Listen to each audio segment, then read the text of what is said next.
қатал шөл жағдайында өмір сүруге бейімделген, денесі кіп-кішкентай, бірақ үлкен құлағы бар сүйкімді түнгі аңшы.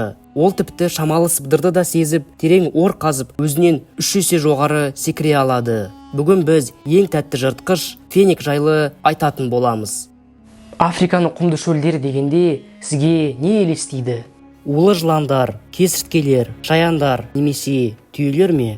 Бірақ олардан басқа мұндай қолайсыз жерлерде иттер тұқымдасының ең кіші өкілі феник түлкісі бар. Көлемі жағынан бұл түлкілер тіпті мысықтан да кіші. Ересегінің ұзындығы 30-40 см, ал биіктігі 22 см-ге дейін жетеді. Бұл ретте дене салмағы 1,5 кг-нан аспайды. Негізгі тіршілік ету ортасы Сахараның орталық бөлігі. Феник түлкінің кішкентай өткір тұмсығы және үлкен көздері бар. Бірақ жануардың басты ерекшелігі жыртқыштар арасында басына қатысты ең үлкен болып саналатын оның құлақтары. Олардың ұзындығы 15 см-ге дейін жетеді. Мұндай өлшемдер олжаның аздаған сыбдырын есту үшін қажет. Бірақ жақсы есту мұндай құлақтардың жалғыз мақсаты емес. Олар сондай-ақ күндізгі уақытта түлкіні денедегі артық жылуды шығарып, қызып кетуден сақтайды. Бұл сүйкімді түлкінің негізгі рационы ұсақ кеміргіштер, балапандар, кесірткелер және кейбір жәндіктерден тұрады. Бірақ жыртқыш табиғатына қарамастан, түлкі мұндай құрғақ аймақта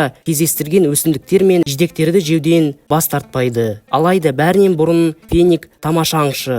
Ал енді олжасын ұстау үшін не істей алатынын көрейік. Ергежейлі қосаяқ аңшының назарын аударды. Бұл кішкентай және сирек кездесетін олжаны табу үшін нағыз алпауыт күштер қажет. Шөл түлкінің құлағы адамдарға қарағанда 20 есе сезімтал. Қосаяқ жасырылуға тырысады, бірақ оның іні онша терең емес. Жақсы дамыған иіс сезімі түлкіге жемді қайдан табу керектігін айтады. Құпия қаруды қолданудың уақыты келді. Қосаяқтың табандары оны кенгурудың кішкентай көшірмесіндей етеді және оған жануар үшін бұрын-соңды болмаған жылдамдықты дамытуға мүмкіндік береді. Оның секіруі өз денесінен 10 есе ұзын. Бұл кеміргіш жылдам, бірақ феник жылдамдығы жағынан одан кем түспейді. Сондықтан соңғы тәсілді қолдану керек. Бұл қосаяқтың аяқтары найзағай жылдамдығымен айналуға мүмкіндік береді. Кішкентай түлкі бүгін түнде аш қалатын сияқты.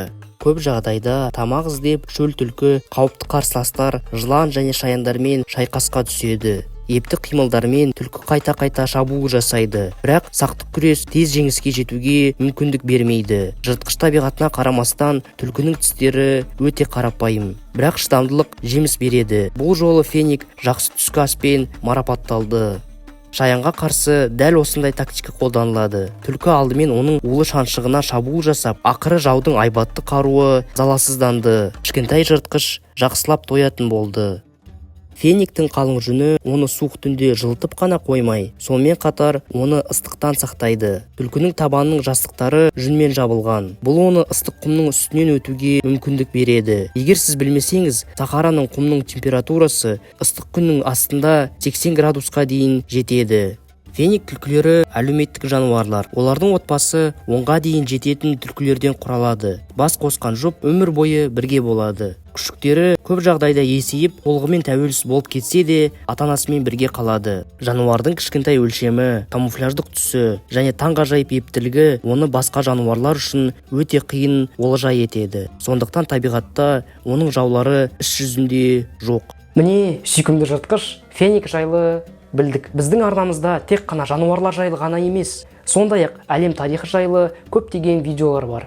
Мысалы, тарихтағы ең үлкен қан төгісін бірін жасаған қытайлық христиан мемлекет жайлы білесіз бе? Осы жайлы толық видеоны көру үшін осы жерге басыңыз.